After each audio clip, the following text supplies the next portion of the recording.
You're now listening to America's newest true crime comedy podcast.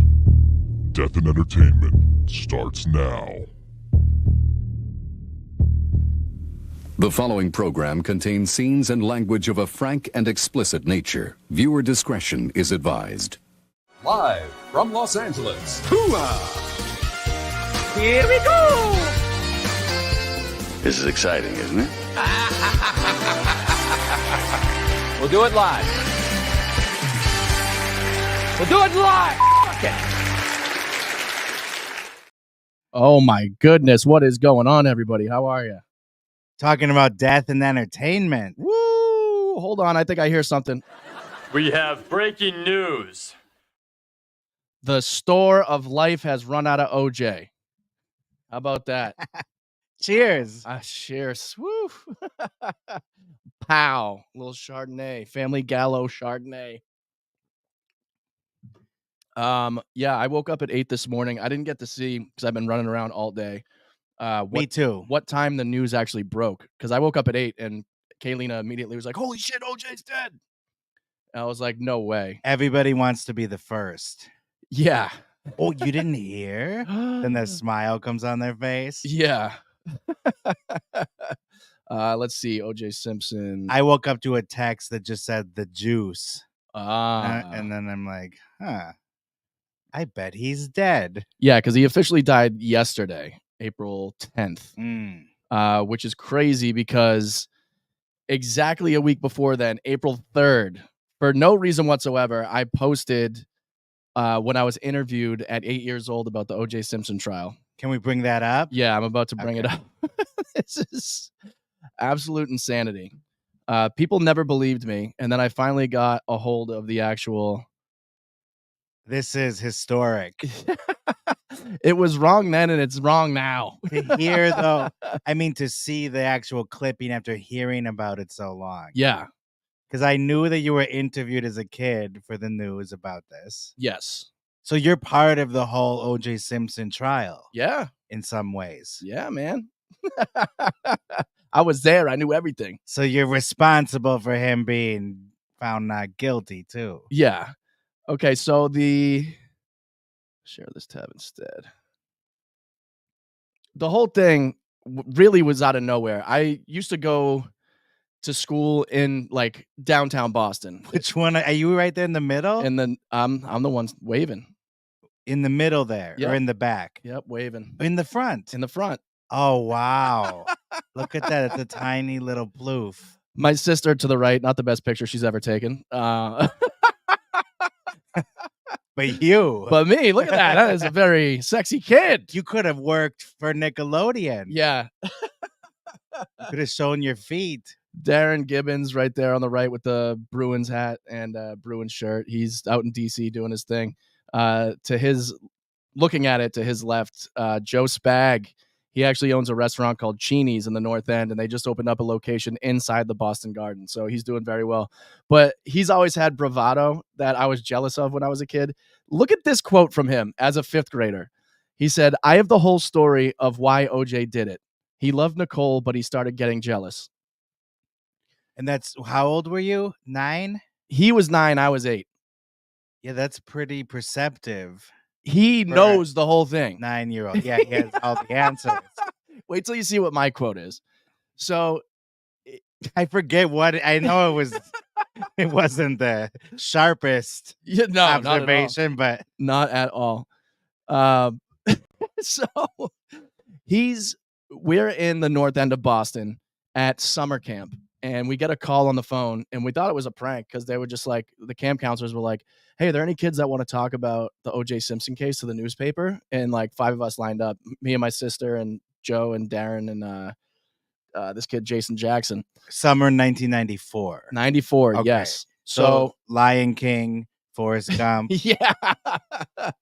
People getting their heads cut off. Yeah, and then this gets printed. 5th grader Joe Spagnuolo has the whole story as a 5th grader 2,500 miles from the crime scene. Absolutely incredible. I was closer to the crime scene. Yeah, exactly. In Wisconsin. Yeah, why didn't you know? Maybe I did. Yeah. Oh, you're hiding for him. My sister, Bridget Plouffe, 10, thinks OJ is the killer, and don't talk to her about excluding evidence of prior bad acts. He was telling Nicole that he might hurt her, she said. Her 8-year-old brother, Kyle, agrees. I heard on the news that if, like, any of her boyfriends used one of his expensive cars, he'd chop off his head. And he said to Nicole, quote, if I can't keep you, then I'll have to kill you, end quote, or something. You said that? Yeah. And she kept in me saying, or something. Well, they have to fill the section. She was really hurting for content. Yeah, clearly. An 8-year-old. 8-year-old, yeah. Wow. And yeah, so I knew. I heard. Yeah, it sounds like you were up on that case. So if anyone has, beef with my interest in true crime since the beginning, 8 years old right here. And one more time you said, what about the head? I heard on the news that like if any of her boyfriends used one of his expensive cars, he'd chop off his head. And he said to Nicole, if I can't keep you, then I'll have to kill you or something.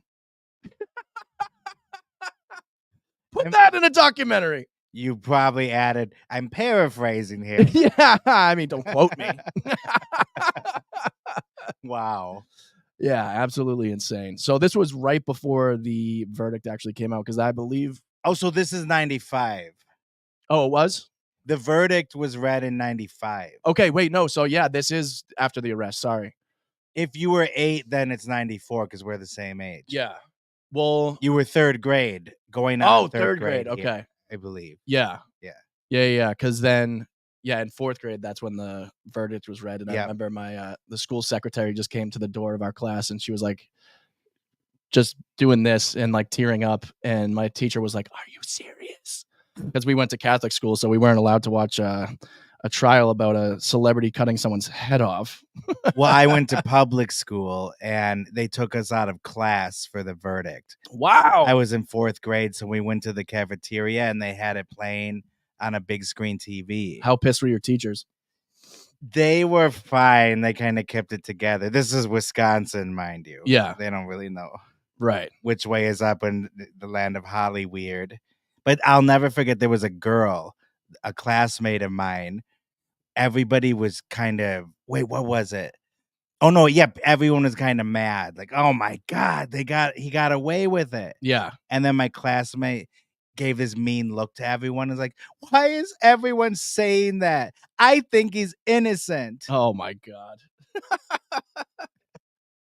She was really hurting for him. She should have been in this newspaper. Yeah. She really had an opinion.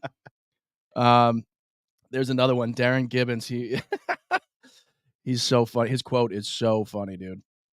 What's his? I gotta find it in because the Plouffe quotes, you and your sister. Yeah. They knock me on my ass. Yeah, They're we so really knew what was going wild. on. Let's see here. This is like one of those sketches. Kids read the news. Yeah.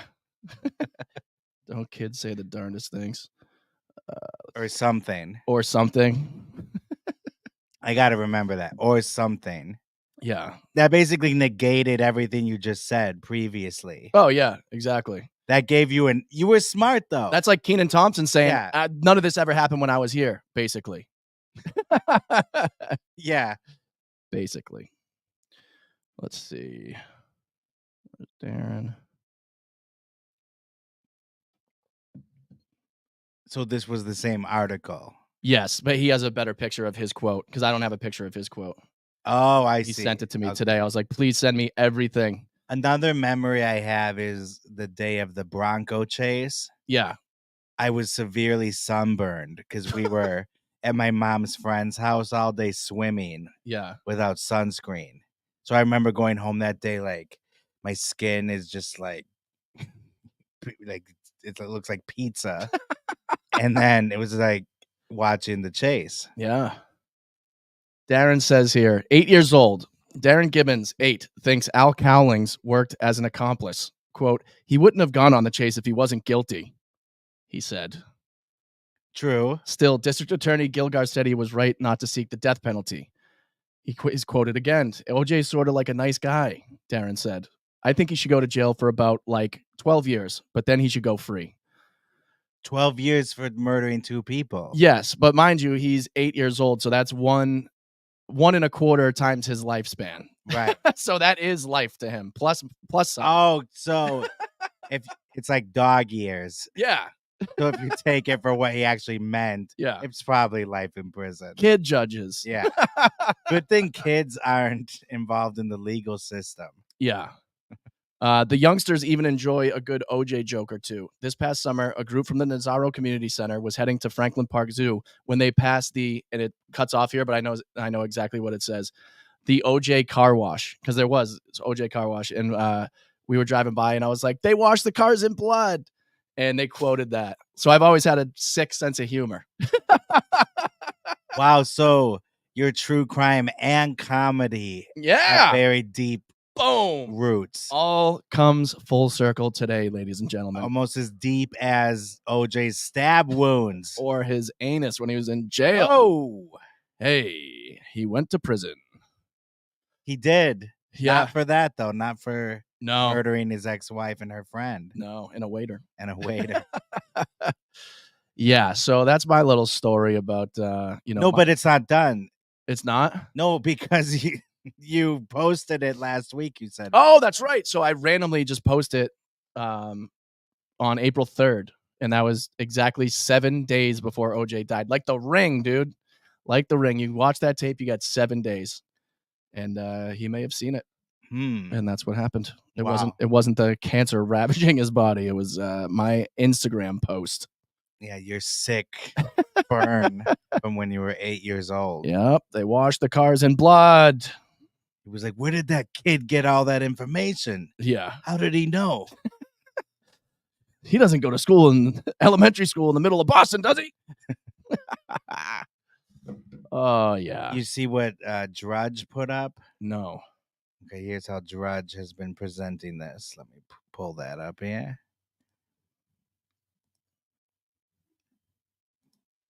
Cancer murders OJ. Wow. Yep. It does. Everybody's got their jokes. Yeah. Does anyone in the chat here, does anybody believe any of the conspiracy theories about OJ that it wasn't him? No judgment, because I do believe one of them might be true. Wait, what? Yes. One of the conspiracies? Yes. Which one? I'll tell after everybody else tells. What? Show me yours, I'll show you mine. Exactly. What is this, Nickelodeon? Yeah, I'm about to go through. Here we go. Someone's saying R.I.P. the Juice. Cyber LA Rudy. Anyone check out O.J. Simpson's 2006 prank show called Juiced? Oh, yeah. Yeah, we've watched some of those clips together. He actually pulls a knife out on somebody. One segment, he tried to sell a white Bronco with a bullet hole in it. That's around the era of If I Did It. Yeah. He made that book, If I Did It.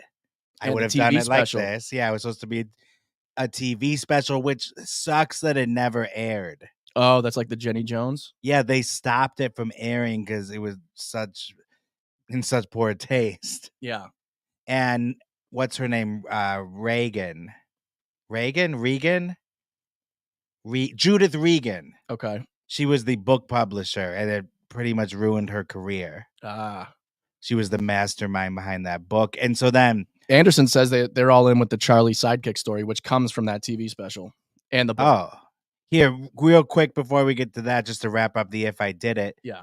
Then the book also was canceled, but then it did get published, but they made the name really big. I Did It. Yeah, because And the then Goldmans If took it over. Yeah, If I did, If was small. Yeah, you couldn't even see the if. So Ron Goldman, one of his victims, their family took it over and got the proceeds, which the Brown family thought was kind of odd. Yeah. But I kind of see why they did it, because, boy, this is a meaty case. They took OJ to trial in the civil court system and won. And then OJ pretended he didn't have any money after that. So the Goldmans never got paid. And they were supposed to get what, 20 million? A lot, yes. Yeah. He was hiding all sorts of assets, which is why he went to jail eventually. Yeah. Because he went to go steal his stuff back. Yeah, exactly. At gunpoint. And then he finally got sent to jail over that incident. Yeah. But yeah, so the Goldmans took that opportunity for the book because they never got paid. Right. But anyway, I want to hear about this theory now. Well, Cyber LA Rudy said, I just passed the OJ murder scene in Brentwood today on Bundy Drive a couple times picking up coffee. There was only a couple people out front. Wow. Oh, Cyber LA, correct me if I'm wrong. Is the restaurant where Ron Goldman worked and where Nicole left her glasses, is that now a Pete's Coffee? Oh, were you going to get coffee at the old stomping ground? Yeah, I think that it's a Pete's Coffee now. Wow. In Brentwood. Yeah, not on anyone's bingo card for 2024. No. He kind of seemed like he was going to be around a while. Yeah. But there were pictures of him like that just came out and he looked bad. Oh, really? Oh, yeah. Like unrecognizably bad. Okay. I didn't see those. I have his two last videos ever posted. Oh, great. Can we see those? Yeah, we'll play in a minute. Just going through these. Last I heard, he was talking football. He was on Twitter, big Twitter head. Yeah. Always introduced himself as, this is yours truly. Yes, exactly. What up, X World? It's yours truly. And he did know football. So Anderson, he does. You know, he know what I'm saying? Hey, if you wanted to hear about plays and his thoughts on the playoffs, the Super Bowl. If he didn't kill people, he would have absolutely been like a broadcaster. He was really good. Very likable guy. Yeah. Against all odds, yeah. Anderson believes that he had an accomplice, but not the Jason theory. Charlie was the mob drug dealer. Oh, okay, so that's the Miami coke dealer guy. Because I know the one where his son was the killer, right? Jason is his son. Yeah, Jason Simpson, yeah. And I'll get into his little bit. But there's more than enough evidence there. And I believe that OJ was there and helping his son either kill or cover up in the moment. Really? Yes. I don't know. What about all of OJ's blood? BBC interview in 1998. Was it ever shown in America? Is that the Ruby Wax interview? The BBC one? Maybe. That's a great interview. Yeah. She's very entertaining, Ruby Wax. She was a comedian and had her own show. Is that the one where he pulled the knife out? Yeah. Okay, so that wasn't on Juiced? No, that was on that show. Oh, okay. That's how she ends the interview. Yeah. She's like, OJ had one more surprise for me. Yeah, opens the glass. Like, yeah. Fucking Jesus. And the end of the TV show that the guy who played Borat, Sacha Baron Cohen has with him. Oh my God. Can we watch that? I'll try It'll to get find banned. You think? Yeah, it'll definitely get picked up. Oh, come on. It's so good though. I mean, we could show it and then cut it after we finish. I'll see if I can find it, but yeah, you find it. I'll read this out. Okay. Because there's one guy, he's a private investigator named William Deere, and he believes that OJ's son is responsible for the murders. Whoa, Kyle. This case is getting to you. So warm today. It is warm here. And I can't believe, did you see all the traffic? near Rockingham and Brentwood? No. They were doing a parade to honor OJ. Shut up. This is a fake fact. Yeah, I'm joking. No, Alejandro, it is fake facts. Okay, yeah, Dobbs, it's Ruby Wax, yes. Cato knew what was up and he perjured himself. Ron Goldman worked at Mezzaluna Trattoria. Cato, that's interesting because I don't know. It's now a shade store off of San Vicente. What is? Mezzaluna Trattoria. Oh, really? Yeah. Where did I get Pete's Coffee? Well, it said it was a Pete's Coffee, but now is a shade store. Oh, okay. Like shade, like window shades? Or like a suspicious store. Yeah. Or just like people throwing shade. Yeah. Just a bunch of drag queens Yeah. throwing shade. You don't have any money, honey. You call them shoes? Roher says, true story, no lie. My husband was an ice cream man in the 90s, and OJ and his kids would always buy ice cream from him. Wow. Yeah. Window shades, yeah. Robert Moore, when cancer is the answer. There, I said it. Again. So Cato might have been lying because he was a hostile witness. He was labeled as such. Hostile witness. But I thought it was just because he was loopy. Mm. But some people think he was What, actually loopy on drugs or just no, just that was he was like a Just flighty? mimbo. Mimbo, male bimbo? Yeah. Remember he was the freeloading actor friend. Well, yeah, I knew that, but I don't remember him being labeled he was a like hostile witness. this on the stand. Oh, I forget. Oh, that's hilarious. Really spacey. So then finally they're just like, get the fuck out of here. And they labeled him a hostile witness. Wow. But He's some actually people- attainable. I'd love to get him on the show. Yeah, he definitely is squawking now. He's around. He says that OJ's guilty. He is? Oh, yeah. What? Cato says that now, yeah. Oh, my God. Well, where the fuck were you? Well, you know. Probably pissed he never got paid off. Right. OJ was probably like, I'll take care of you if you lie for me. Okay. He didn't help either side is really what it came down to. Yeah. Okay, so let's see the basis of this. This thing. Theory. Yeah, this theory here has a few different parts.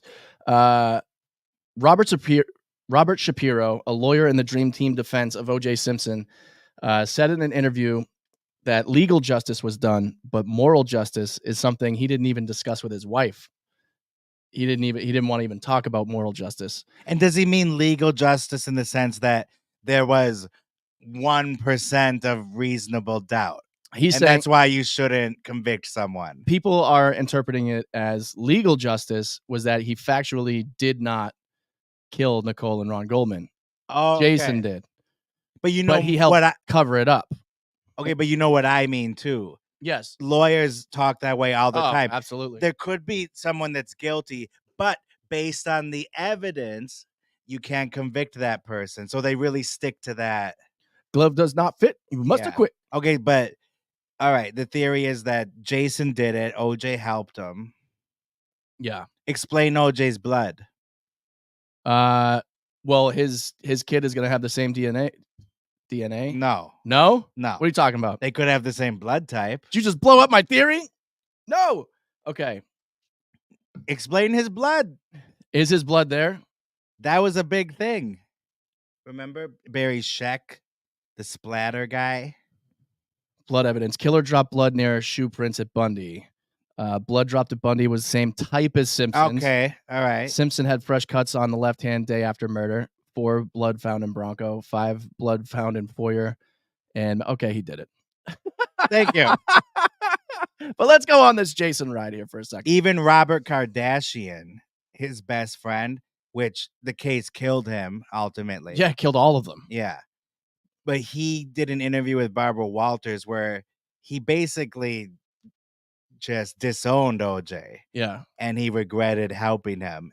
And he Wow. said that the blood is the one thing he can't get over, that piece of evidence. Holy shit. He can't, it's an impasse for him.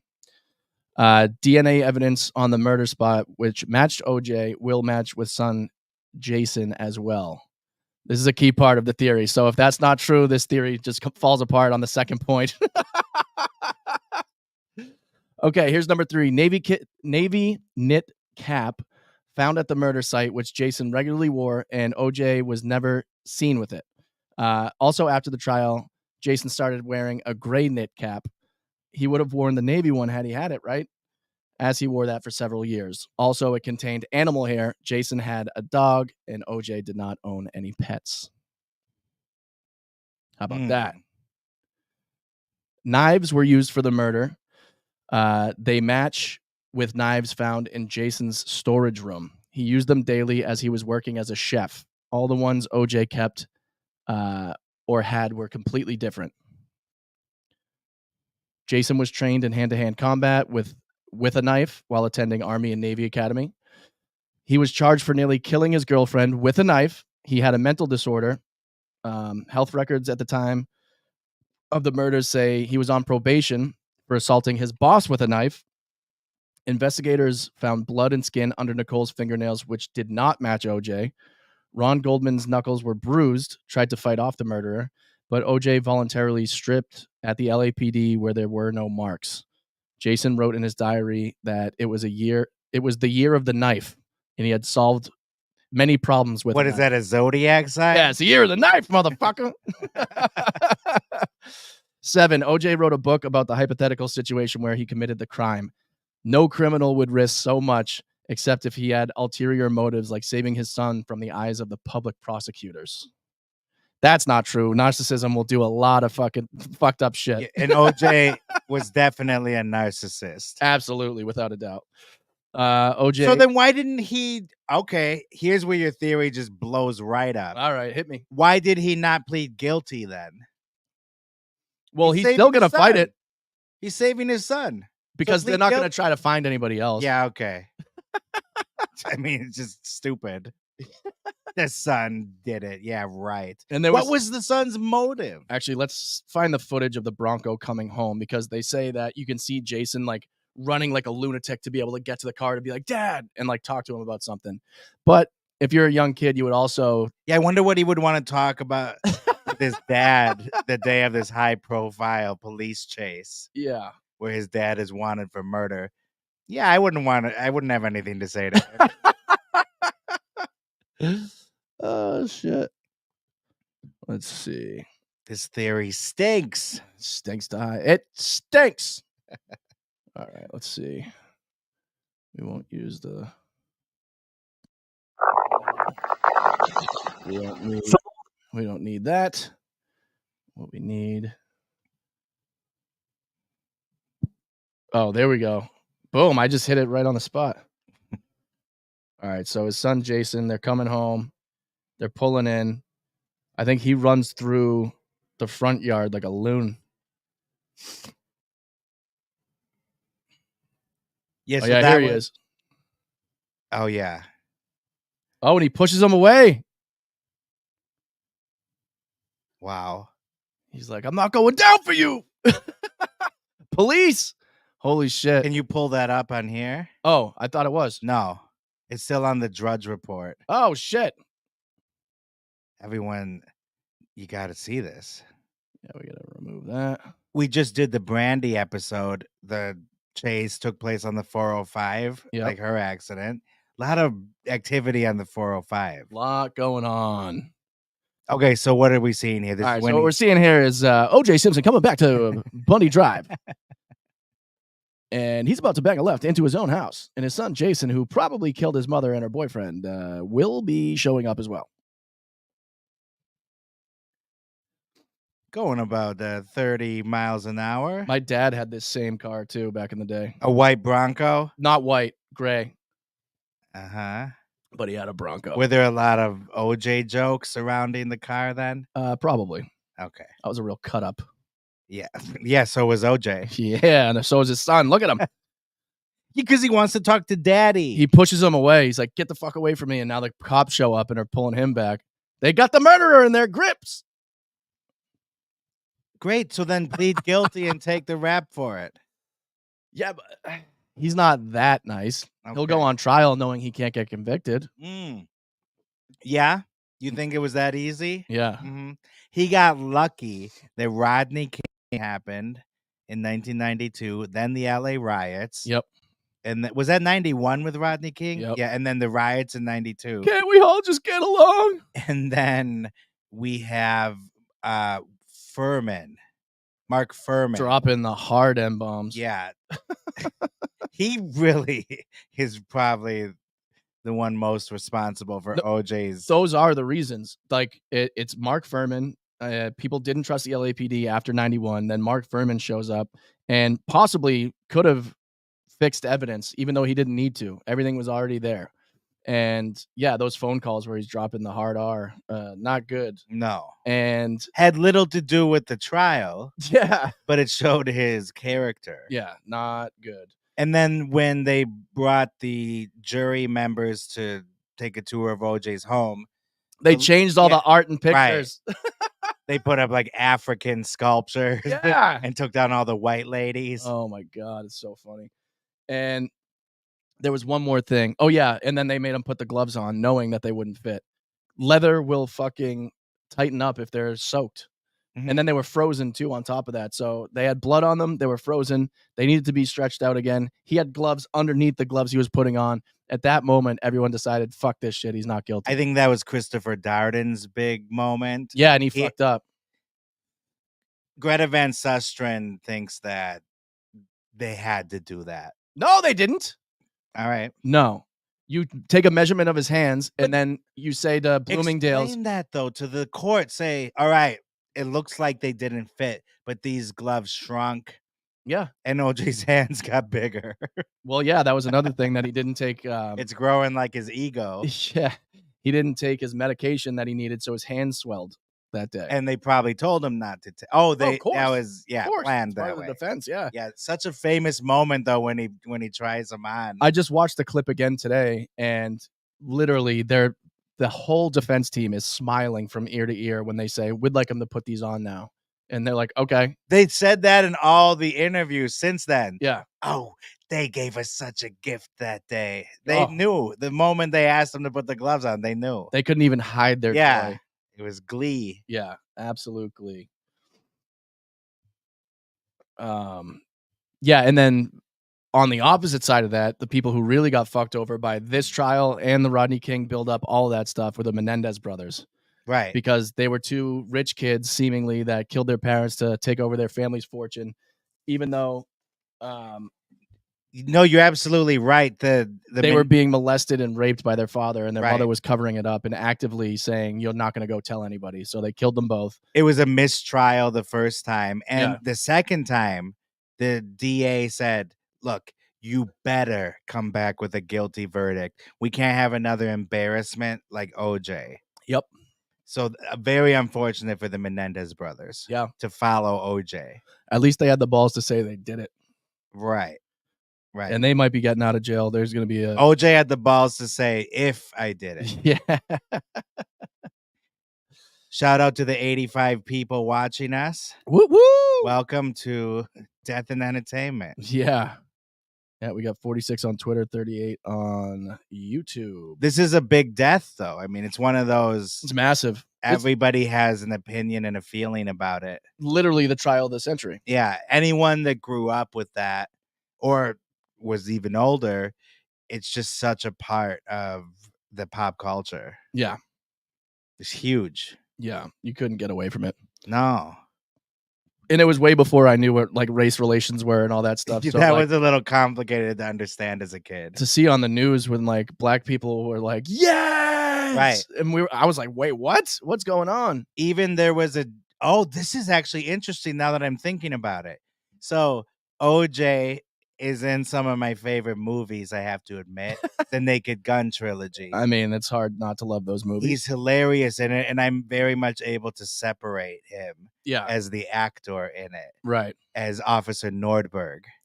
And Naked Gun 33 and a Third, The Final Insult, came out in spring 1994. And me and my siblings had a choice to see that or D2, The Mighty Ducks. Spring 94. Yeah. Wow. And I saw Naked Gun, and I do not regret that decision. That's one of the I can't even best- comprehend that decision. It was one of the best movie experiences of my life, I think. It was hilarious. And it played at the Retlaw in Fond du Lac on the biggest screen with the red curtains. Wow. Hilarious. So I was a fan of OJ from that. Yeah. And in the movie, there's a prison riot. And one of the characters goes, "Can't we all just get along?" Yeah.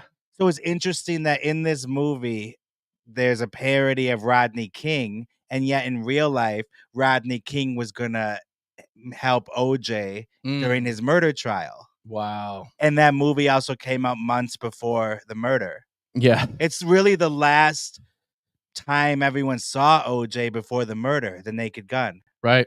So yeah, just some juice for thought. Yeah. That is crazy. Oh man.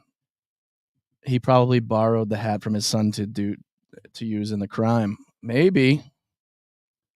Jason was a coincidental psycho. I don't know if it's coincidence. So does everyone think Jason did it? Genetic psycho. I think it went down almost like OJ claimed in the book. I have to reread the book. I've never read the book. I've only seen clips of like that TV show that never aired. Wait, there are clips available of it? Oh, there's a bunch of clips, and he's I thought it never. He gets tripped up, and he's like, "Oh, it's just." Is this an urban legend? No, this is not an urban legend. I swear to God, that never saw the light of day. It's like Jenny Jones. Yeah. It never went on, but there are clips of it. I didn't know there were clips of it. Yes. Wow. Okay. Well, I am behind then. I would love to see that. Here's how it happened. I have If I Did It on Audible. Mm. So I'm going to have to break that out. We are going to be doing a live episode of OJ later this year. So Yeah. we're going to. Oh, OJ? Yeah. Oh, yeah. That was, we can kind of let the cat out of the bag. This summer, we're doing our first live in theater show with a live audience and everything. And this is going to be the topic. So that's why we're not going super hard on all the details. Got a tease. There's so much to cover, and we want to do at least a 2-hour episode live and in stereo, in person. In living color. In Los Angeles. So that will be it. And we'll have guests and stuff too. But yeah, we want to do it in June for the 30th anniversary. Anderson, wait, the 30th you said? Yeah. Is it 30? Wow. Yes. How old So am that's I? why it's crazy that he dies 2 months before the 30th anniversary of the whole arrest. But even more mind-boggling is that means it's 30 years since The Lion King. Yeah. Yeah, that is. That kind of feels like 30 years now. Hakuna Matata. Oh, man. Okay. Anderson says that the whole interview is out there, he thinks. Yeah, If I Did It, yeah. Because Fox ended up airing it after it was canceled. Shut up. But like years and years later. Yeah. I feel like we've watched it together. I did not know that. I did not. It's weird and wild stuff. O.J. Simpson, If I Did It. Because it was to promote the book. There's killers that wrote books confessing to things. I can't think of another example, though, where a killer wrote a hypothetical book. OJ had so many things in his life that you'll never see again. You'll never see someone get away with murder the way he did. Ever. Yeah. And to write a hypothetical book, it's barely happened now. Like, it only happened because the Goldmans took the earnings from it. But right. What a psycho. What a nutcase. And then every interview he did afterwards, after he was found not guilty, he was always like America's uncle. Yeah. I'm working on my golf game in Florida. What up, Twitter world? Send the kids to college. I'm a single dad. Yeah. Why are you single, OJ? Yeah. And he said he wouldn't rest until he found out who the real killer was. And then anytime you put him on the spot in later years, hey, OJ, how's that search going for the killer? He'd be like, what? What's that? Yo, Elvis King. Can you see this in the yeah thing? All right. Chapter 6 is called The Night in Question. And you write in the book, now picture this and keep in mind that this is purely hypothetical. Yes. Why don't you tell me keep saying that what might have happened on the night of June 12th, 1994? And let's just walk through the night. Well, first of all, this is very difficult for me to do this. It's very difficult for me because it's hypothetical. I know and I accept the fact that people are going to feel whatever way they're going to feel. They're going to, whatever they want to feel. In the book, the hypothetical is Charlie pulls out. Charlie came by and mentioned something about what was going on at her house. This guy Charlie shows up, the guy who I had recently become friends with, Jason, and I don't know why you had been by Nicole's house, but it told me you wouldn't believe what's going on over there. And I remember thinking, well, whatever's going on over there has got to stop.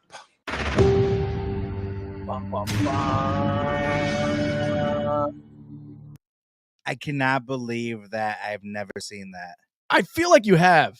I would have bet $1,000 that it never saw the light of day. I'm really excited that exists. Yeah. Because I've wanted to see that since I heard about it.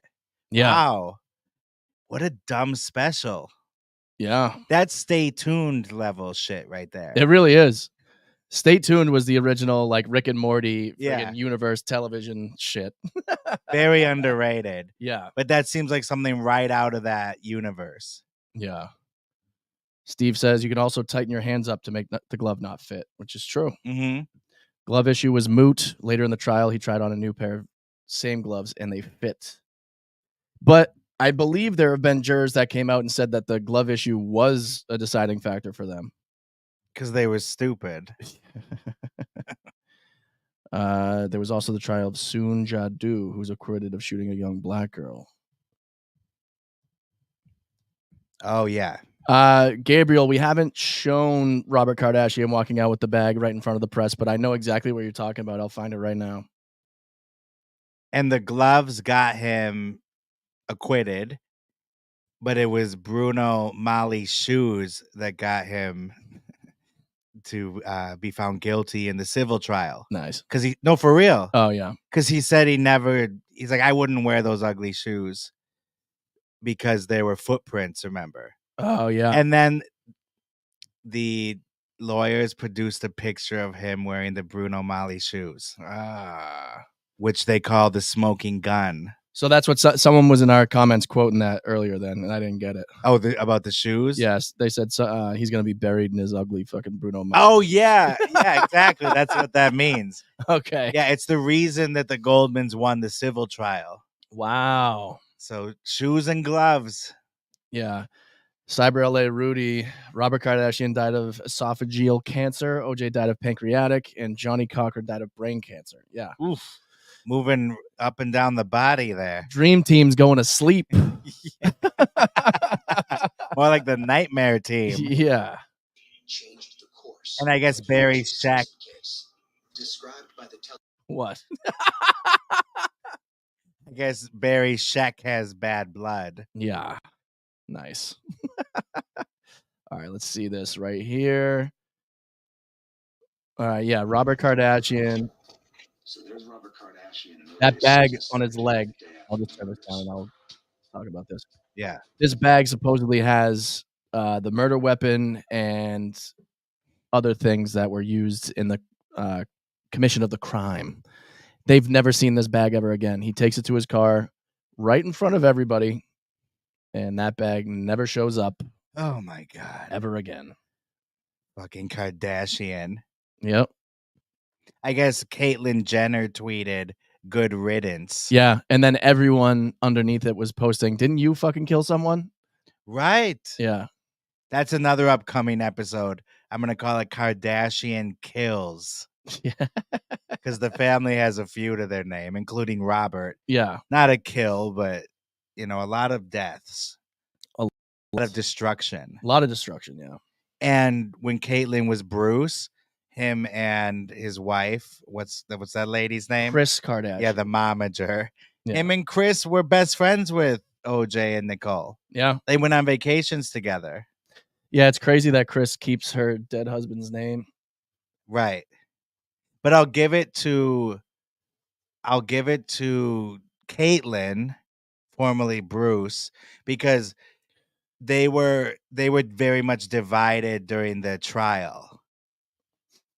Chris and Bruce thought he was guilty, and Robert obviously thought he was innocent. Yeah, and they were sitting together. Yeah, and so all the Kardashian kids were like, "What's wrong with Uncle OJ? What did he do?" He's a murderer.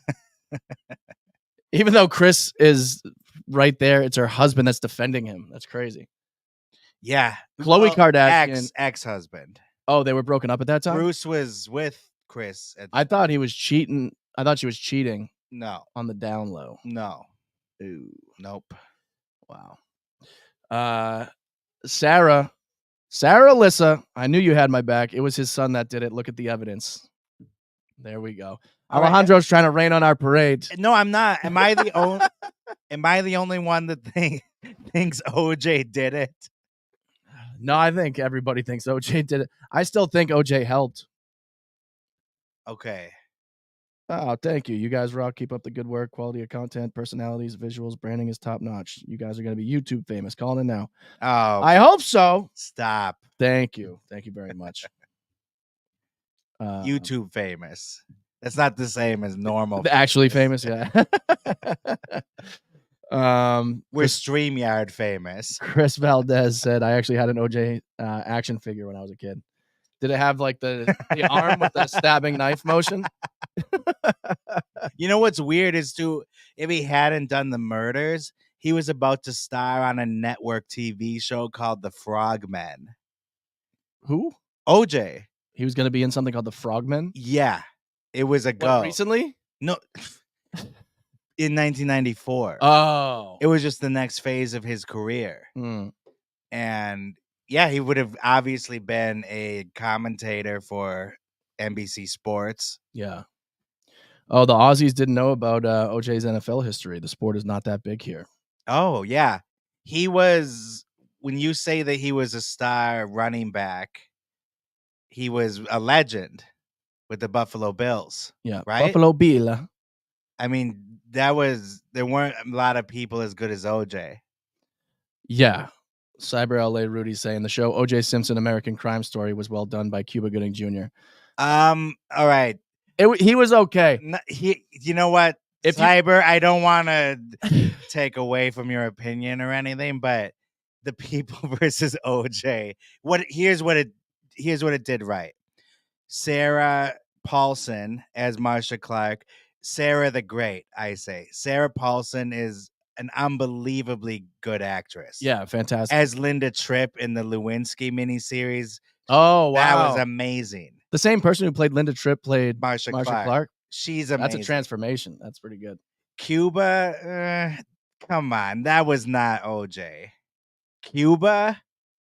Yeah. OJ's a larger than life figure. And Cuba did not capture that at all. He made him into this measly little man. Yeah. And then the other thing that annoyed me about that show is David Schwimmer played Robert Kardashian. If you took a shot for every time he said juice, you would be legally dead. Here we go. I'm going to take a shot now. No, because they try to make Robert Kardashian this tragic, sympathetic figure in that. So there's a lot of close-ups on Schwimmer going, juice. Juice. Come on.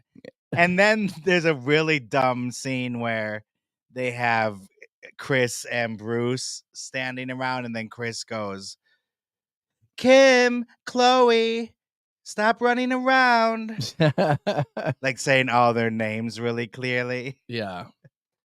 King Mercury says Mark Furman pleaded the fifth when they asked him if he planted evidence in the case.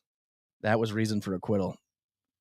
Wow. I'm going to have to go back and just spend so much time watching this. It's hours and hours and hours. Yes. Maybe we do a live stream of the OJ case. Oh, that would be great. Replay. Would y'all be interested in that? Monday morning quarterback. And yeah, let's just go through this thing and relive it. The timeline for the crime wasn't locked down by investigators, allowing the prime suspect to lawyer up. Yeah, I've heard that the prosecution and the investigators kept moving the time around to fit their narrative because they made Nicole Brown's mom change her story because she originally said, oh, I know I talked to her at 11 p.m. that night. And they were like, no, you talked to her at 10:30. And then she was like, I talked to them at 10:30. That's weird. Yeah. Gabriel didn't know about the bag till like a year ago when a lawyer friend told me. And how Kardashian passed the bar just to be his lawyer or something. What? Is that true? No Wait, then way. he passed the bar just for that purpose? That would be crazy. Yeah, that would be. Well, it's crazy that he stood up for OJ so much. Yeah. Because afterwards he regretted everything. Yeah. And it killed him. Yeah. And OJ really wasn't that grateful. That's what happens when you help a sociopath narcissist. It's all about them. Hail Mary recording says OJ most likely had an accomplice. Very compelling case can be made for his son being that accomplice. Wow. I think I'm alone in thinking that OJ did it. No, Aggie Kings right here says, why would the son kill them? OJ killed them both. I mean, the son could kill them because he's a friggin' lunatic. Right. And he's already been, tried for convicted murder. So is this a Lana Turner situation? 3,000 rushing yards in the season. Maybe. Remember the story of Lana Turner where her daughter, mobster boyfriend turned up dead and the daughter did it, but really people say it was Lana that did it. Oh wait, that's the opposite though. That the daughter took the blame. Oh yeah. But it's comparable. Yeah, it is. Okay. Laurie says, oh, is that a theory? What? That they're trying to make you think Jason did it now to take the heat off OJ's. Oh, this is a long. So it could be a Lana Turner thing where they're trying to make it seem like Jason did it now. No, this is a long since been conspiracy theory. All right. Laurie says, I love to imagine Kato as the accomplice. Kato didn't know what day it was. I drove because he told me he would stop at McDonald's.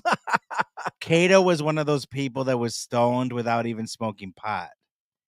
Yeah. You couldn't trust the thing that guy said at that time. Now, maybe it's a different story. Please come on the podcast. Yeah. Dumb, corrupt cops help bungle everything. That's true. King Mercury says Robert's license was expired. He renewed it to help. Oh, there you go. There you go. Should we watch this? Jeff Dorr is upset about our use of tribute. It's in quotes, okay? We're not, if you've been listening for the last 52, 53 minutes, this has been anything but a tribute. Yeah, let's see what he said, are you out of your fucking mind? I hope they run out of morphine drip, that despicable cunt. Yeah, he sucks. Yeah. He's sucking the devil's cock right now. Let me see if this plays. Can you see it on the screen, Kyle? I see something, yeah. Oh, I don't have sound, though. Oh, yeah, let me get that. Okay. Here we go.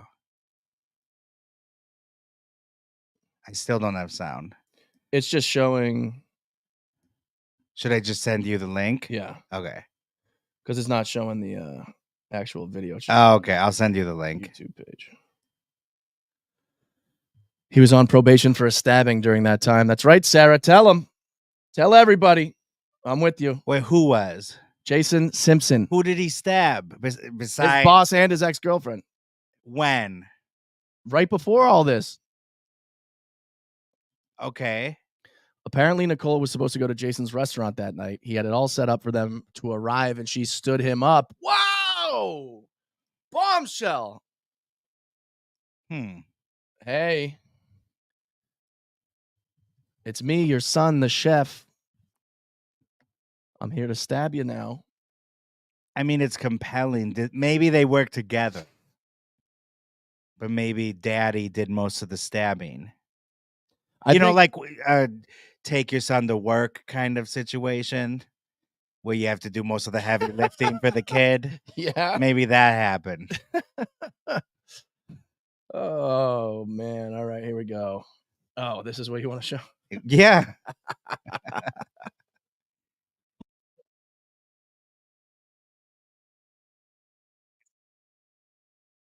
Showing. Oh, it's not? No.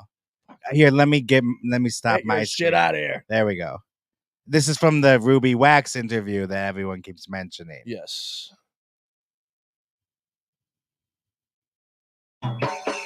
After we finished filming, OJ said to me that he had a surprise for me, and I genuinely was surprised. I think it was his idea of a joke. And this is it.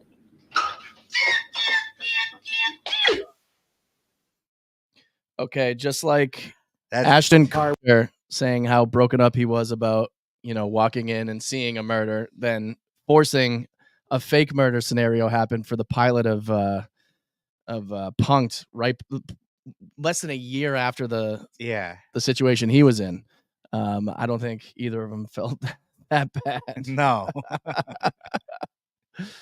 Oh man. And in that same Ruby Wax interview series, that's the famous moment that someone comes up to OJ in Venice, on the Venice boardwalk in Los Angeles, and says OJ, and then shakes his hand, and then she says, "I've never shaken the hand of a murderer before." And he doesn't even bat an eye. He's just like, okay, and then He's walks used to away. it. Yeah. Oh man. He really, do you think that he eventually believed that he didn't do it? That he didn't have anything to do with it? He might have talked himself into it so much that he didn't believe he did it, but come on. He's got something to do with it. If it wasn't Jason. No, I think he did it, Kyle. You're the one that thinks he did it by himself? Yeah. Or Jason was there.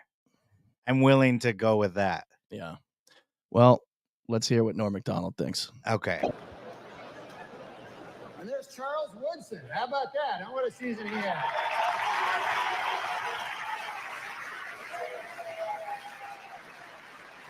Great, Andy. He became the first defensive player to win the Heisman Trophy. And congratulations, Charles. That is something that no one can ever take away from you. Unless you kill your wife and a waiter, in which case...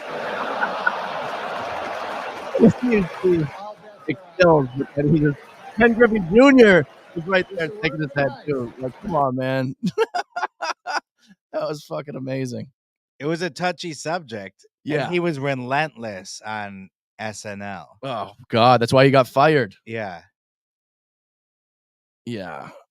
Let's see. Nicole and Faye Resnick were deep in debt due to drug dealers. Uh-oh. Yeah. They were... Faye Resnick was definitely a shady character in this whole saga. Davos says, big fan of Seinfeld. It's not a lie if you believe it. Makes sense. Makes sense. I do wonder that because OJ was mentally ill. Yeah, he definitely, I would love to see if they actually test his brain for CTE because there's no doubt in my mind that he had it. Borderline, God, I wanted to say the R word. Borderline. Regarded? Mentally challenged in his later years. Yeah. He seemed like a big, dumb idiot. Didn't he? Yeah. That was like his persona. Right. Yeah. And there's this other story that people might not remember. Let me get this. Let me see if I can get this up here. Only the cut on the finger, which wasn't there at LAX.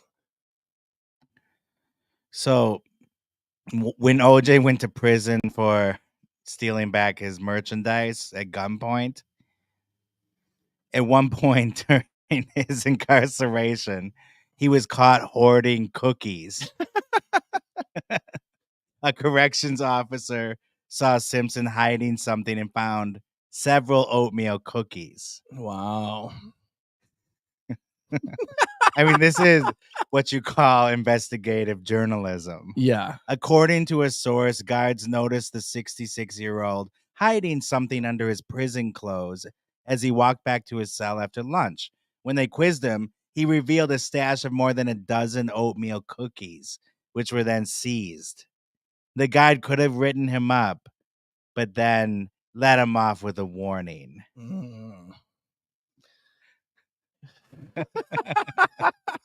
The crazy days of Vegas prison. Yeah. Wow. I mean, I can't blame him for that. Oatmeal cookies are pretty good. Yeah, you know. I have one more clip I wanted to show. Let's see, we got... Actually, let's see this. Okay, got it? Yeah, this is a big one. Oh, King Mercury. Can I read it? That comment first? Sure. King Mercury. Ron Goldman was trained in martial arts. He had severely bruised knuckles. Yeah. Like he landed a few punches. OJ didn't have a bruise on him, only the cut on his finger, which wasn't there at Lax. Wait, so are you saying that he wasn't there then? That OJ wasn't there? He's just, he's saying that it wasn't him. Okay. He had no bruises. All right. He landed a few punches. OJ didn't have a bruise on him, only cut on the finger, which wasn't there at LAX. Ron punched the gate. Why would he punch the gate? Maybe to open it? Maybe. Yeah, let's see. This is from when it actually happened. Tell it or sell it. Christopher Jones found OJ for pay. I don't see it on the stage. Son of a gun. Oh, yeah, it's your thing. Here we go. Now you're good.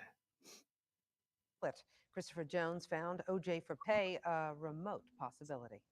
Guilty of the crime of murder. The jury has spoken, but OJ apparently still has more he wants to say. And the suggestion has been made he might be able to say it on pay-per-view. I think it is going to happen. I think he needs the money. I think he's going to make it happen. That's the only way he's going to go on television and make money. He's not going to expose himself to a real journalist. Some experts believe OJ for pay could generate $50 million, maybe twice that. The problem for him is the two distributors who essentially control pay-per-view say they haven't heard from Simpson's representatives, but if they do, they're going to say no thanks. Request TV President Hugh Panero says if Simpson wants to set the record straight, he should use traditional journalistic venues. Viewers' Choice President Jim Hayworth tells Fox News an OJ pay-per-view offering would not be appropriate. Behind the reluctance, the threat of cable subscriber backlash. I would not only not pay for it, but I would actively encourage other people not to watch it. It doesn't really interest me because the way it's been decided is how it is, and there's not much to say, and I'm not sure if he's telling the truth anyhow. I'm sick of OJ. I could care less. The trial's over. Everybody should just leave it alone. Switchboards and right. Distributors and operators have been inundated with calls from viewers threatening to cancel their cable subscriptions if OJ shows up on pay-per-view. The calls are numerous and serious, but memories can be short. Some people are willing to pay for OJ. Would you pay like $30 to hear it? Yeah, I would. I would pay $30 just to read a case and stuff like that. Right now, the pay-per-view industry is saying, an OJ story, no way, no how. But emotions are still running high. You might believe with $50 million, maybe more at stake, there will come the day when someone will say, an OJ story, some way, somehow. Christopher Jones, Fox News. You're telling me that pay-per-view in the 90s had a moral backbone? And first of all, no one's giving up their cable to protest OJ in the 90s. Come on. There was no TV. They needed cable. Yeah. That would have been quite a thing to give up. A stand, yeah. Yeah. Quite a sacrifice. Right. What do we have? I sat down with Simpson one-on-one in Miami to hear his thoughts on the case. This is a great one. We got to watch a little of this. This is a Greta one. Because this is at the height of OJ is retired, playing golf, and just a lovable elder statesman who may or may not have killed two people. Yeah. Really chumming it up with Fox News here. OJ, how's life? Pretty good. My golf game's in good shape. I'm happy. When they say OJ Simpson, they think trial of the century. Terrible golf. And a huge population is mad out there about the verdict. And you know that. Yeah, I know that. I know the media, members of the media are. I know that for sure. You know, I realize now, it took me a long time to realize I couldn't understand why people were so into my trial. Why it was on TV, and you know, I meet people that say, I watched every minute of the trial. I have more people who taped the whole thing. You know how much tape that must have taken? And they'll say, if you need it, I got all the tape. Do you hate the media? No. I don't. I think the media, at this point in America, that what's going to hurt our forefathers, I think, never foresaw cable TV. They never saw, well, they did, because I used to always do the quote of Thomas Jefferson about, you know, one who doesn't listen to the media. They never saw cable TV, the forefathers. Yeah. There's a lot of things they didn't see. They didn't foresee Star Wars either. Yeah, they never even saw a blender. What do you think about that? What is going on? Is well better informed than one who does, and that one who hasn't heard the lies and inaccuracies. Right. So Thomas Jefferson was hip to the media way back then. It's funny you say that. Some people say that cameras is the reason why you weren't convicted. Well, I think cameras, the one thing I can say the cameras did for me, still don't make me, even though in one area, the camera benefited me. I spoke with 3 people closely connected to the Simpson case. Tom Lang was the lead LAPD detective in the murder investigation. Attorney John Kelly successfully sued Simpson for wrongful death in a civil trial. The plaintiffs won a judgment of $33.5 million. And Dr. Michael Bodden is a forensic pathologist who was hired by Simpson's defense. He examined the victims and Simpson himself right after the murders. Tom, so should he love the cameras in the media or not? I think he does love the cameras in the media. I think this guy has got to be out front, even in prison. We have to hear from this guy because he can't quit thinking about himself, being the sociopath that he is, being the self-indulgent individual where it's all about him. I think he actually loves the cameras. He loves the attention. Were the cameras a reason for the verdict or not? Do you assign the cameras the responsibility? Well, again, you mean the cameras in the courtroom? Yeah, cameras in the courtroom. I've always been against that for a lot of reasons. The main one is that if you're testifying in open court with live cameras, you're not concerned with what you're being asked. You're more concerned about the cameras on you. And That's actually an interesting point, which I first heard about during my research on the Menendez brothers trial. That the cameras are supposed to be a public service so that people can get involved with the legal system. Obviously, it goes beyond that and becomes infotainment. Yeah. The reality is that it becomes a reality show. But it's an interesting question. Should cameras be there? It was crazy seeing replays of the Menendez trial and seeing the Court TV logo in the corner. I was like, holy shit, it's been that long. And they were in there the whole time. Yeah. And you could have watched it. But when I was a kid, I was like, oh, courtroom, this is boring. Now it's like one of the most fascinating things to watch. It really is. The Russ trial was endlessly entertaining. Yeah. The first one. Yeah. The second one, which we will be live streaming here at Death and Entertainment on YouTube and Twitch and Twitter. Real Justice here has a lot. How do we know? All right, Real Justice says murders happened at 9:59. OJ was home by 10:06. How do we know that for a fact? He's magic. Do you believe in magic in a young girl's heart? AC arrived at left in OJ's Bronco before Allen Park even arrived at 10:22. Does anyone have a definitive theory as to why it wasn't Jason? That's what I want to know. Real Justice is it seems like they're is real fired up. OJ Simpson. Oh, he said I'm the world's living, leading, breathing OJ expert. All right. Come on the pod. Yeah, we'd love to talk to you. Yeah. More in depth. Do you live in LA? I know you have a Canadian maple leaf with a heart. We can fly to Montreal. Oh, Sarah's not backing down. Nope, it was Jason. Oh, shit. We got Sarah people going off in the comments here. Sarah, let's think about this before you post that. Oh, Canuck, are you on East or West Coast? Or right there, smack dab in the frozen middle. But then why is everyone today saying, oh, rotten hell, OJ? Yeah. Seems like a lot of people are very upset. Oh, let's see this. This is ESPN. I have a clip to play. Awesome. It was shocking because reporters never take a side. Is this recent? This is today. Oh, today. Great. This is today. I know that what's his name from TMZ also made a video. Did you hear anything about that? No. Because he would have been involved in that trial. He was before TMZ. What's his name? You know that.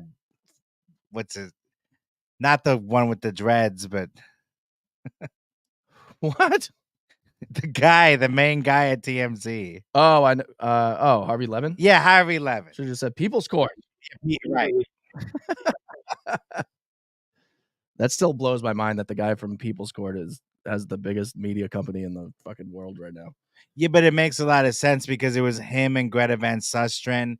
A bunch of reporters came about in the 1990s from the Menendez and OJ trials. Yeah. But So- People's Court was like small claims. Yeah. Random, and he's outside being like, what do you think? Yeah, but the thing is, you could see how that could get your foot in the door and you would learn a lot about the industry and what people want to hear about. Yeah. This is shocking to hear an employee from ESPN taking a hard stand on the OJ case 30 years later, but same day that OJ Simpson dies. And there were people on ESPN today saying, rest in peace, King, and all this stuff. And here comes Jeremy Schaap coming in hot. And I was there in Chicago at the O'Hare Plaza Hotel, which is where he had stayed when this was going on. And I believe it was Detective Sergeant Burt Looper who was running the investigation at that point in Chicago. And I remember being with Lester Munson of Sports Illustrated, standing in the fields around the O'Hare Plaza Hotel as the police were searching for the murder weapon. And what that moment was like, that O.J. Simpson, in a moment, had gone from being this hero, and he was a hero, to a murder suspect. It was unlike anything else, that I've experienced in my lifetime, that America has witnessed really in the last half century. And I think we have to keep in perspective here, yes, he was acquitted, but anyone who has seriously looked at the evidence, anyone who saw Ezra Edelman's, brilliant film for ESPN about O.J. Simpson would have to come to the conclusion that he was a murderer. And so am I filled with sorrow today? I'm not. Damn. Yeah, and I think everyone has, different feelings about the situation here at hand, certainly, Jeremy, and you mentioned it quite a bit here. Well, everyone has different feelings here. And I'm glad he mentioned that superb documentary done by ESPN Film. I still haven't seen that, by the way. Oh, it's amazing because not only does it cover OJ's career and the entire trial, all that, but it also covers LA's race relations problem. It gives you the whole story from Rodney King and beyond. Wow. It's an excellent documentary. Wow. But yeah, that you're right. that other anchor, the blonde chick. Was oh wow, you're giving your real opinion. Okay, I'm not used to that. Yeah. Let's see here. We got another clip. Yeah, so here's Harvey Levin, very much involved in the trial, and obviously started TMZ. Uh-oh. What we haven't really had a chance to really speak because you were busy and we were busy here. But your reaction to this day coming, at which we kind of knew he was ill, but now that it has happened, your reaction. Well, I've just got a flood of reactions because I was attending. Wait. Is he tearing up? It seems like it. What is going on? Well, the guy made his career. Did he? Yeah. The People's Court didn't have anything to do with this shit. Nobody watched that. The funeral of a dear friend, this amazing guy who was an agent, but also has just been a friend for 30 plus years. And I was sitting in the synagogue waiting for the service to begin. And Charles, you texted me that O.J. Simpson died. And just the counterpoint of Richard Liebner dying, who was just this remarkably amazing, kind, incredible man. And then O.J. Simpson at the same time. It was really hard to process. But boy, did I have different reactions to the two. And look, I'm uncomfortable talking to you about this because I don't have good feelings about O.J. Simpson. Oh, okay. And, you mentioned that he was found not guilty, which is true, in the criminal case. He a civil jury found that he did indeed kill Ron Goldman and Nicole Brown Simpson and awarded more than $33 million, finding by clear and convincing evidence that he acted with malice in doing so. So O.J. Simpson is a killer and has been judged by a jury as such. And I have a bunch of reactions. I mean, the thing that I keep coming back to, and I know you talked about, his movie career and everything else, and I had run into him before the murders, and he was a perfectly charming guy. But my reaction is that when he killed his ex-wife, Nicole, he left her on the doorstep, almost decapitated, for her children to find her the next morning. If it weren't for their dog that led another neighbor to the doorstep, the kids would have gone upstairs and seen their mother dead on the porch. The dog, is he talking about Kato? Nice. Yeah, we want to clear something up. So it's come to our attention. He was tearing up over this other friend. That was a convoluted story, though. Yeah. He starts out tearing up. I was at this funeral and this dear friend. You think he's talking about OJ? Yeah. He's talking about someone else. Yeah, the funeral hasn't happened for OJ. Then he goes on to say, "Oh, I hated OJ." Yeah. And I can't get that image out of my head because I've seen the autopsy pictures. So that is what defines O.J. Simpson to me. I also have this feeling, and Charles, I don't know if we've ever really talked about this, but O.J. Simpson really helped me understand the concept of celebrity, because for so long after the trials, I was just amazed and angered, as my friend Dominic Dunn was, who covered this trial, that O.J. Simpson became kind of a folk hero to a lot of people then in Las Vegas. Dominic Dunn, another fantastic journalist true crime writer, really, before true crime was a huge thing, wrote about Menendez and OJ extensively for Vanity Fair. And they're still great reads. Wow. A steady stream of people would come up to him wanting to take pictures with him. And I couldn't understand it. I couldn't process it. Now I can. That infamy and fame have blended so in our society that there is no distinction between the two. And O.J. Simpson taught me that lesson.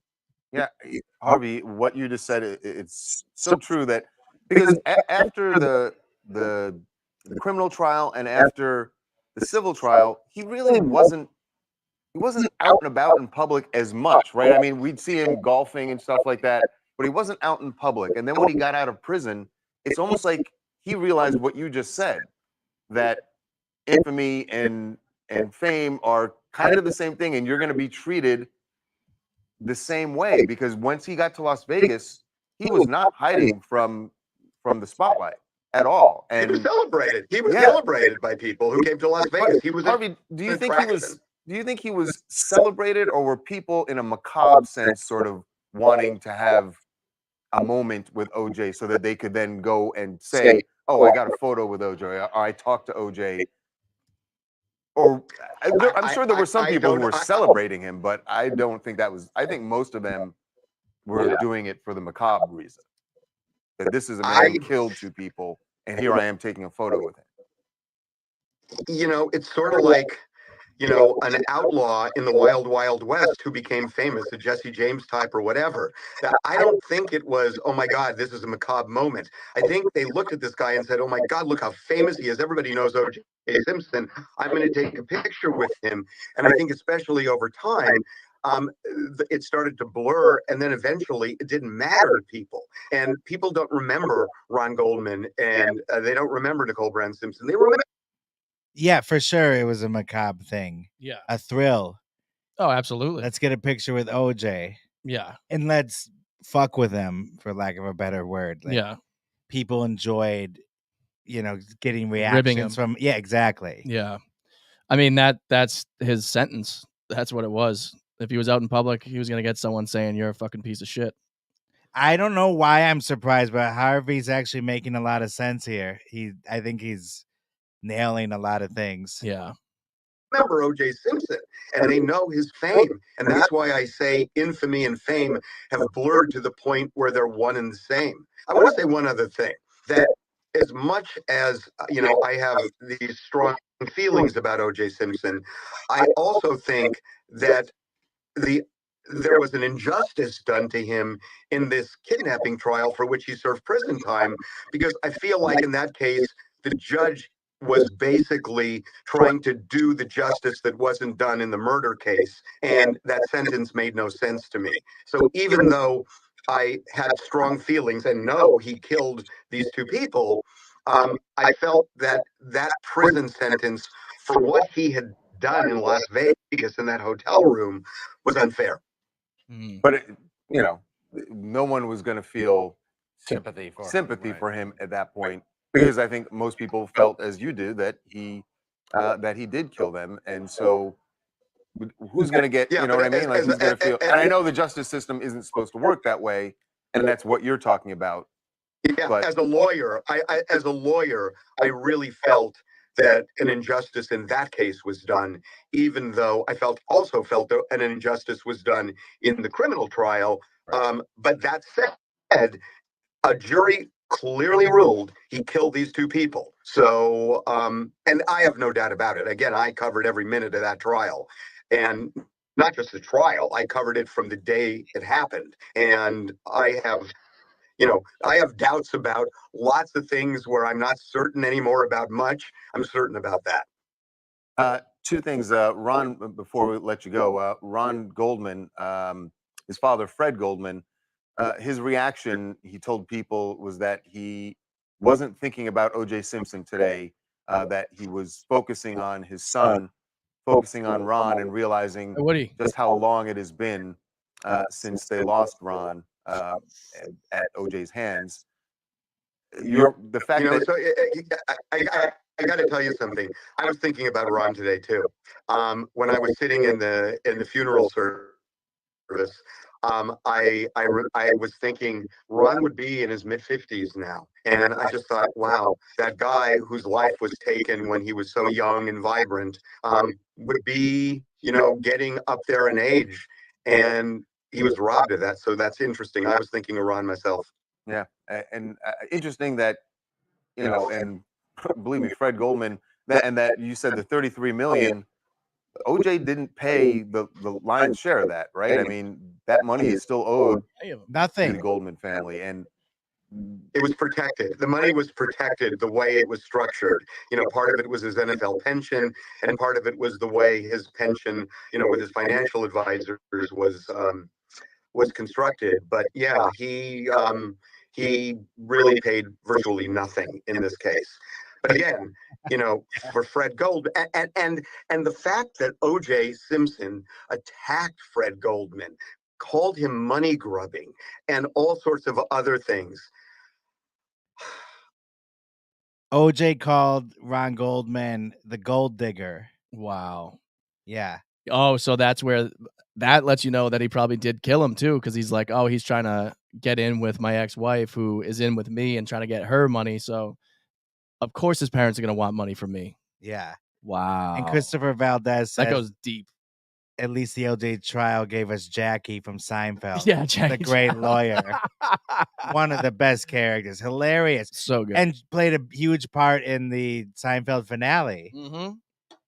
Had sex with Terry Hatcher and said, what the breast, remember that whole breast thing? Yeah. Like, they were fantastic. They're fabulous or something.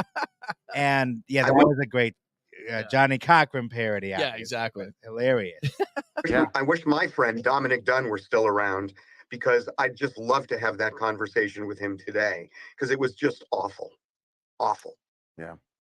One last thing, OJ, the tweet that went out said that he was surrounded by his children and grandchildren when he passed. Who gives a fuck? Do you think there's any chance that he made some sort of confession on his deathbed? Nope. A deathbed confession? Absolutely not. O.J. Simpson, from everything I know, and I feel, there was a lot of psychology that went into this trial, where you had to understand the mindset and beyond after the trial.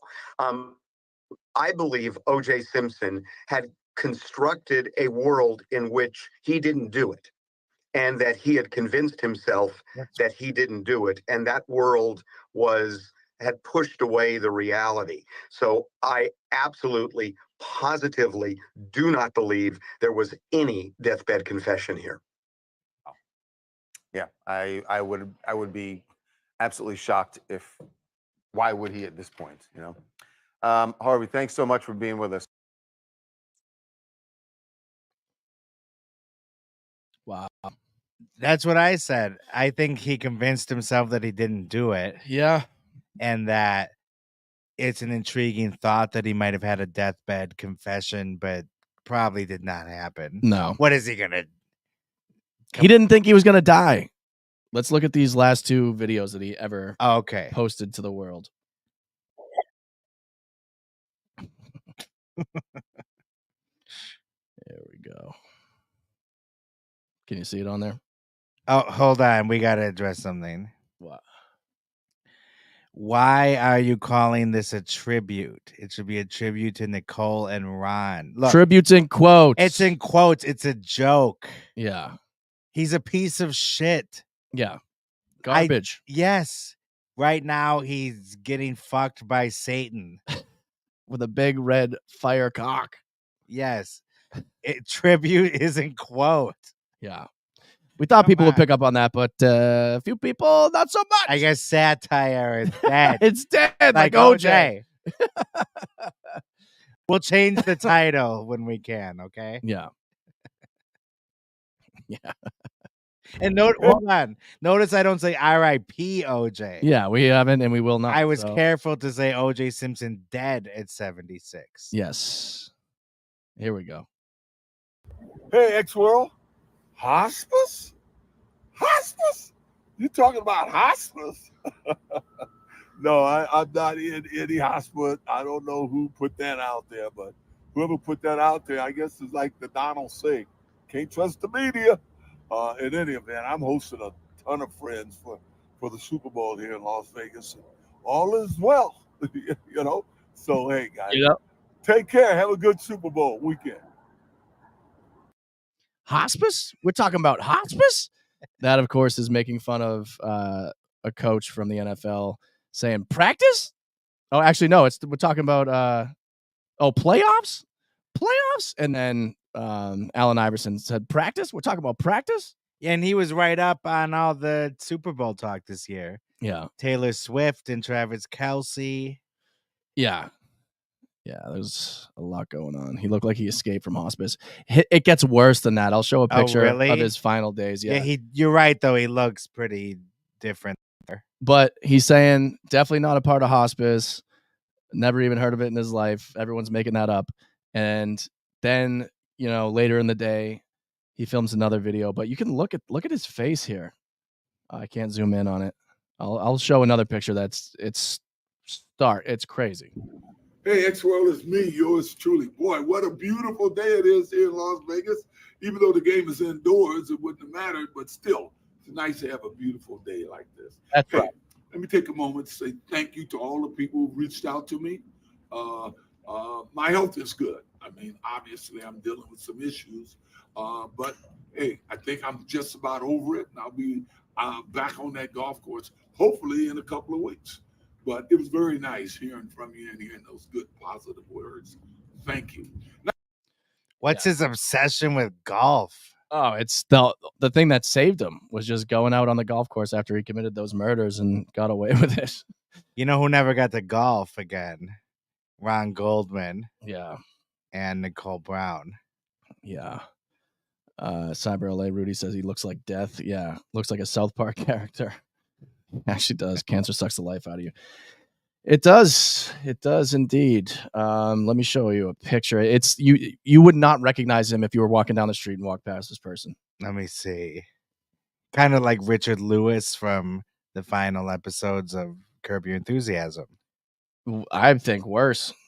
Well, I haven't seen it yet. The picture, that is.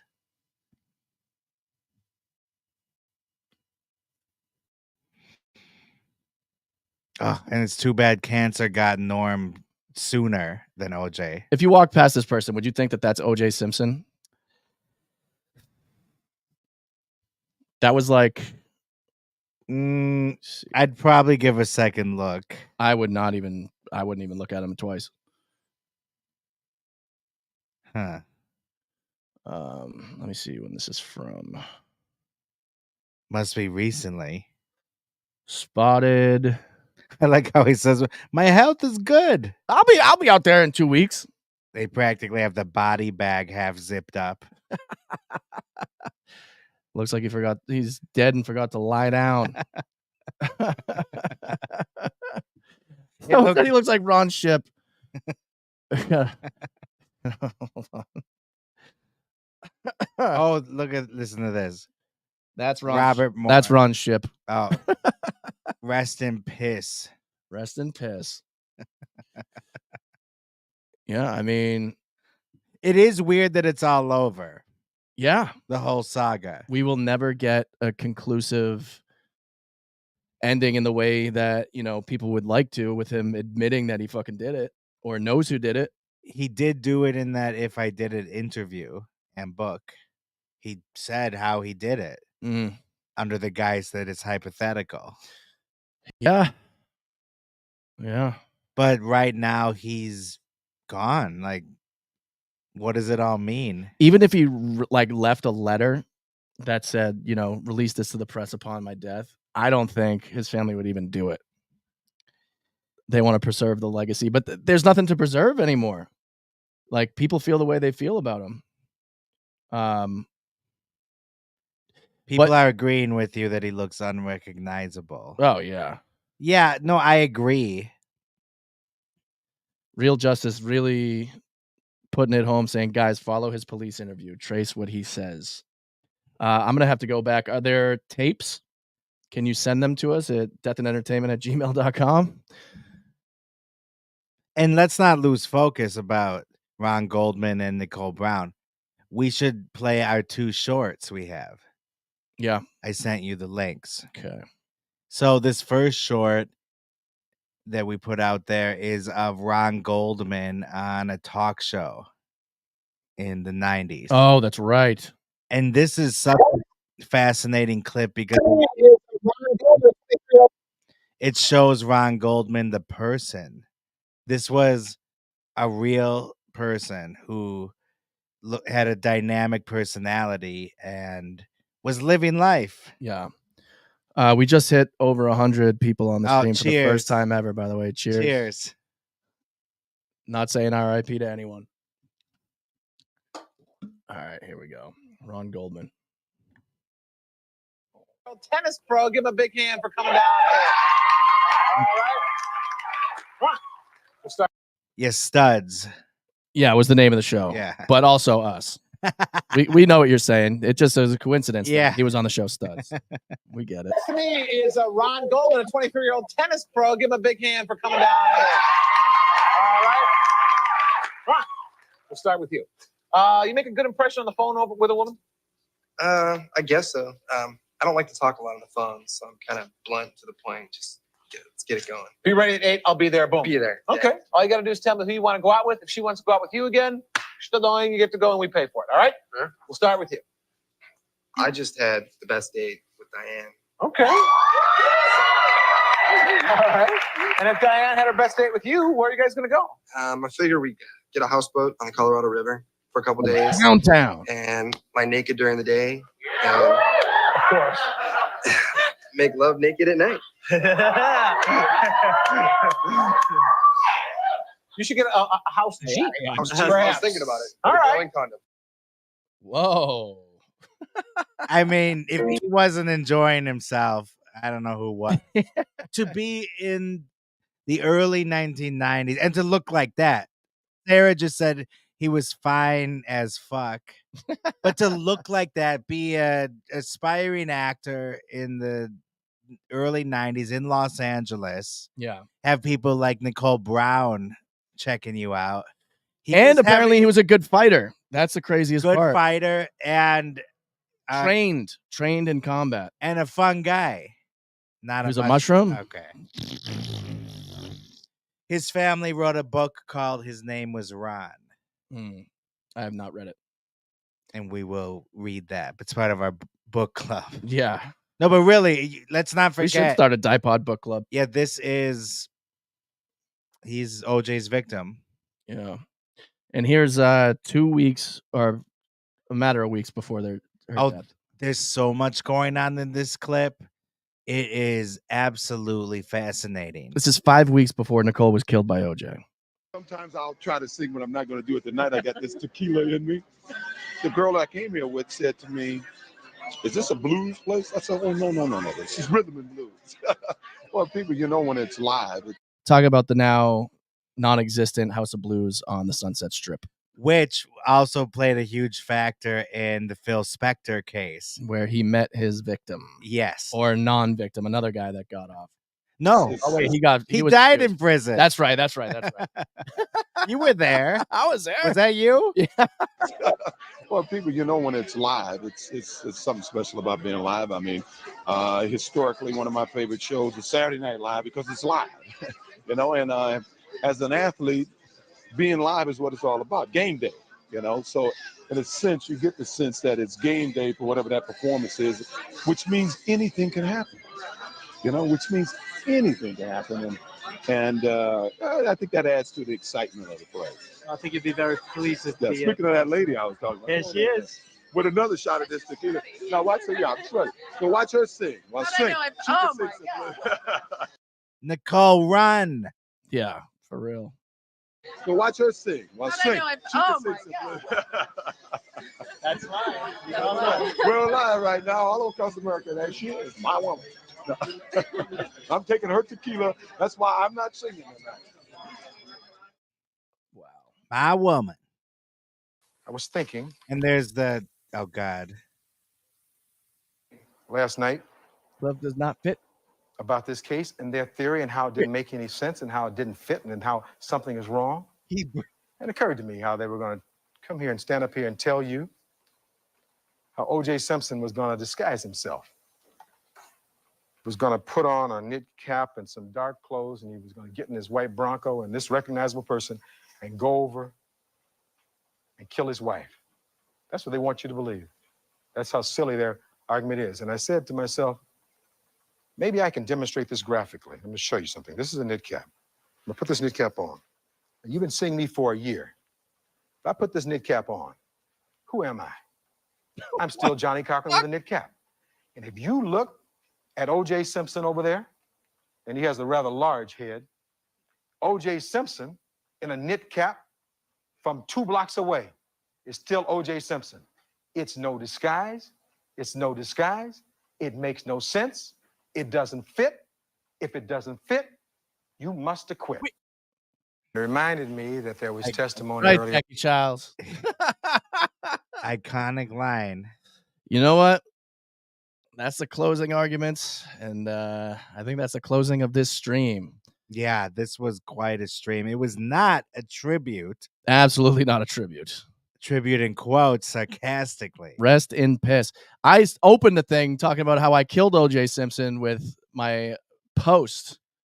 Right. 7 days before he died. It's like The Ring. 7 days. That's all you got. 7 days. But then I have a question for you. Yeah. If you think that son Jason did it, then why not say rest in peace, OJ? Because he didn't do it. No, I think he was a part of it. Oh, okay. Yeah, I think it was both of them. The apple does not fall far from the tree. You mean the orange? Yeah, orange. All right, you glad I didn't say Orenthal? Yeah. Well, guys, thank you for joining us. We hit over 3 digits on the stream for the first time ever. Thank you so much. All I have to say is cancer hurts, don't it? Nice. There's a lot going on there. If you know about Hertz and his affiliation, and then Hertz Donut, it's too much. It's too meta. Too much. We love you guys. Thank you so much for hanging out with us. I'm gonna post this on our podcast feed on Spotify if anybody wants to go back and listen to it and they don't want to. They don't have the time to be able to watch this video again. Sarah Alyssa saying, I agree. Jason killed them and OJ helped cover it up. That's right. Me and Sarah, right? Wow, here. this right here. Jason theory is really gaining momentum. Thank you, Real Justice. We appreciate you and all your comments. Yeah, we'd love to talk to you too. If you want to call in and talk about this, if you got some extra info, if you've been studying the case for 30 years, you know more than us. We're just a couple of fucking idiots talking some shit. Speak for yourself. All right, one idiot and one really smart guy. Harvey Levin said that OJ was treated unfairly in his trial in Vegas. Oh, wow. He said that in the clip we watched. I missed that. But I say he was treated very fairly and got preferential treatment with that cookie saga. That's right. When he got caught smuggling the cookies. Yeah, this was they gave him a warning. This was his face when he got caught with the cookies. Not my cookies. He got caught with his hand in the proverbial cookie jar. Ooh. Cookie jar can mean a lot of things here. Millie Eggs, we're glad you're a part of the 100 too. Thank you so much. I got to run, but I got to run too. We love you. We'll see you soon. We got lives coming up. Yeah, well, first of all, come join us again this Tuesday for our normal live stream. Yeah. At 7 p.m. Yes. Pacific. You time. figure out what time you're at. 5 a.m. in Ireland. Yeah. 3:12. 3:12. Yeah. But still, you can join us. Yeah, you can join us whatever time it is. Pot of coffee. Yeah. And then April 16th, the trial of Karen Reed starts, and we will be live streaming that. Excuse me, who's Karen Reed? Karen Reed is the woman in Massachusetts who maybe or possibly did or didn't run her husband over, who was a police officer in Boston, and he may have been killed by actual other police officers, and it's a huge cover-up. Turtle Boy went to jail for podcasting about it. Turtle Boy, There's a lot going on. We're going to try to get Turtle Boy on here too. So Turtle Boy, most of you probably have no idea, like me. He is a personality in the Boston news circuit. Yeah. JCJ, are you Janet? Joined Patreon today. I saw a new name come through. I know there was a couple, but I believe. Well, thank you if that's you. Yeah, we appreciate it. Yeah. Join our Patreon. I mean, for $5, you help us out a lot. Yeah. And, hey, it is Janet. Wait, what's going on? Thank you so much. And you get some extra content. Yeah. And someone sent me your review of us on Audible, which is hilarious because we don't have much. One of them, the first one was Mark. And then the next one was like, nice try, Mark. Here's the real first review. That's funny. So I thought that was hilarious. I think that's you. And someone sent that to me today, and then I recognized your name come up in the Patreon. So that's a hilarious turn of events. But yeah, so get ready on Tuesday. Then April 16th, we'll be doing that trial. And also the Delphi, I believe the trial is coming up. That trial is coming up this summer. Yeah. Possibly in May. And of course, Rust. We got a lot of trials coming up. Yeah. So join us. And you know what? Buckle up. That's right. Also, though, we may stream old trials if y'all are interested. Yeah. If we do the recap of the O.J. Simpson trial, I think that would be hilarious. Like the Cato every single part of the trial. I think it would take so long, but it would be fun. Cato Caitlyn alone is gonna I said like Caitlyn Jenner. Caitlyn, that's gonna crack you up. Yes, I can't. Cato Caitlyn, yeah. Just like I'm cracking up. And then yes, Alec Baldwin this summer coming to a Dipod YouTube channel near you. And until the next time we see ya, don't go dying on us. Goodbye. Bye.